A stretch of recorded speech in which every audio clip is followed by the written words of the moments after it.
Assalamualaikum warahmatullahi wabarakatuh.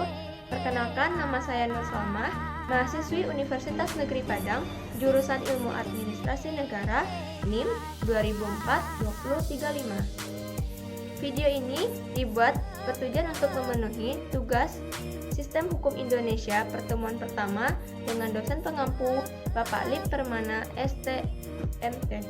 Baiklah, langsung saja saya masuki materi saya, yaitu tentang Sistem Hukum Indonesia. Sistem Hukum Indonesia. Sistem adalah suatu kebulatan atau keseluruhan yang terorganisasi dan kompleks. Suatu himpunan atau perpaduan hal-hal atau bagian yang membentuk suatu kebulatan atau keseluruhan yang kompleks. Hukum ialah peraturan yang berupa norma dan sanksi yang dibuat dengan tujuan untuk mengatur tingkah laku manusia. Sistem hukum Indonesia adalah struktur formal kaidah-kaidah hukum yang berlaku dan asas-asas yang mendasarinya yang pada gilirannya didasarkan atas Undang-Undang Dasar 1945 dan dijiwai oleh falsafah Pancasila. Definisi lain sistem hukum Indonesia yaitu seperangkat peraturan hukum, baik yang tertulis maupun yang tidak tertulis, yang berhubungan satu dengan lainnya untuk mencapai masyarakat Indonesia yang tertib, adil, dan damai. Sistem hukum Indonesia meliputi bentuk form maupun isi atau substansi. Sistem hukum di Indonesia menganut sistem hukum Eropa kontinental atau civil law, di mana sistem tersebut banyak berkembang di negara-negara Eropa seperti Belanda, Perancis, Italia, dan Jerman. Kemudian di Amerika Latin dan Asia. Di Asia, salah satunya Indonesia pada masa penjajahan Belanda. Sistem hukum Indonesia merupakan perpaduan dari hukum agama, hukum adat, dan hukum negara Eropa, terutama Belanda sebagai bangsa yang pernah menjajah Indonesia.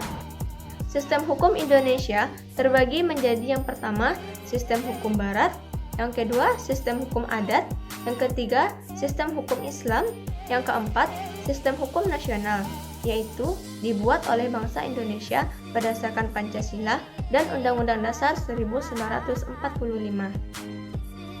Komponen-komponen yang tercantum dalam sistem hukum antara lain yang pertama, materi hukum, yaitu aturan-aturan, yang kedua, sarana dan prasarana, yaitu yang mendukung perkembangan hukum, contohnya kantor polisi.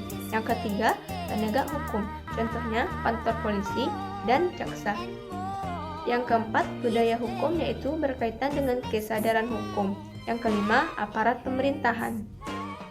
Ciri-ciri khas sistem nasional Indonesia meliputi yang pertama, negara Republik Indonesia lahir dari perjuangan kemerdekaan yang cukup lama yang berkulminasi memuncak pada Perang Kemerdekaan Indonesia yang dicetuskan oleh proklamasi pada tanggal 17 Agustus 1945. Yang kedua, berlainan dengan penjajah lain yang memaksakan sistem hukum dan pemerintahannya pada jajahannya yang mencontoh negara induknya, misalnya Inggris atau Perancis.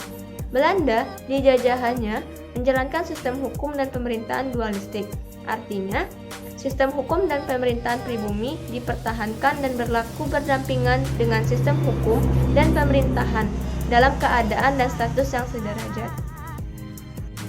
Baiklah, sekianlah pemaparan materi dari saya. Jika ada yang salah, saya mohon maaf. Saya akhiri dengan wabillahi taufiq wal hidayah. Wassalamualaikum warahmatullahi wabarakatuh.